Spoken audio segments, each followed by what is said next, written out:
Il existe ainsi trois dispositions: deux vices, l'un par excès et l'autre par défaut, et une seule vertu, consistant dans la médiété.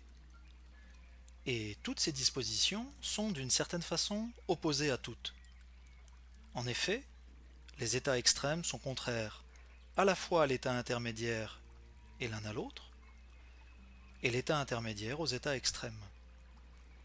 De même que l'égal est plus grand par rapport au plus petit et plus petit par rapport au plus grand, ainsi les états moyens sont en excès par rapport aux états déficients et en défaut par rapport aux états excessifs, aussi bien dans les affections que dans les actions.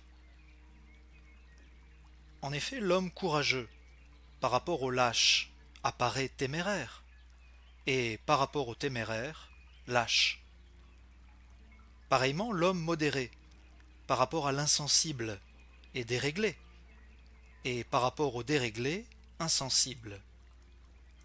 Et l'homme libéral, par rapport au parcimonieux, est un prodigue, et par rapport au prodigue, parcimonieux.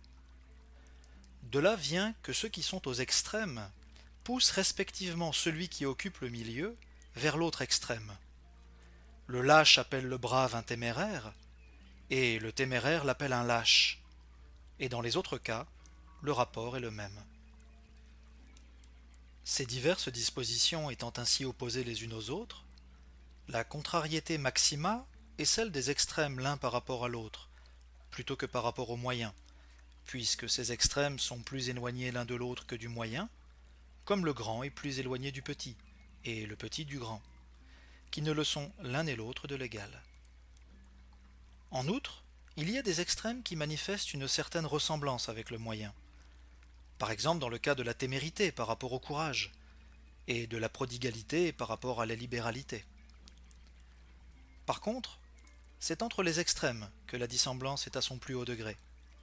Or, les choses qui sont le plus éloignées l'une de l'autre sont définies comme des contraires, et par conséquent, les choses qui sont plus éloignées l'une de l'autre sont aussi plus contraires. À l'égard du moyen, dans certains cas c'est le défaut qui lui est le plus opposé, et dans certains autres l'excès.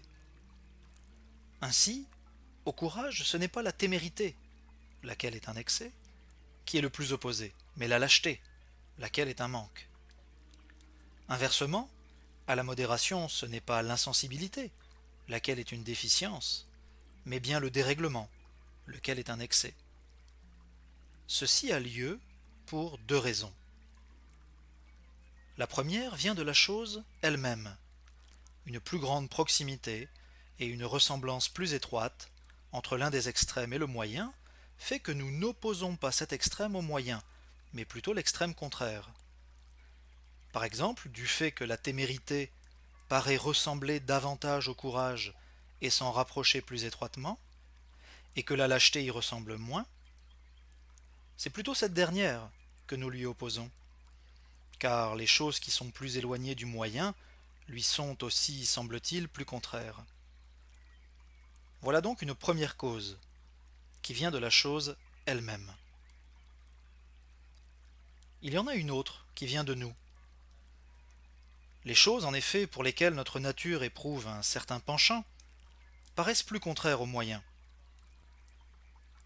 Par exemple, de nous-mêmes nous ressentons un attrait naturel plus fort vers le plaisir. C'est pourquoi nous sommes davantage enclins au dérèglement qu'à une vie rangée. Nous qualifions alors plutôt de contraires aux moyens les fautes dans lesquelles nous sommes plus exposés à tomber. Et c'est pour cette raison que le dérèglement, qui est un excès, est plus spécialement contraire à la modération.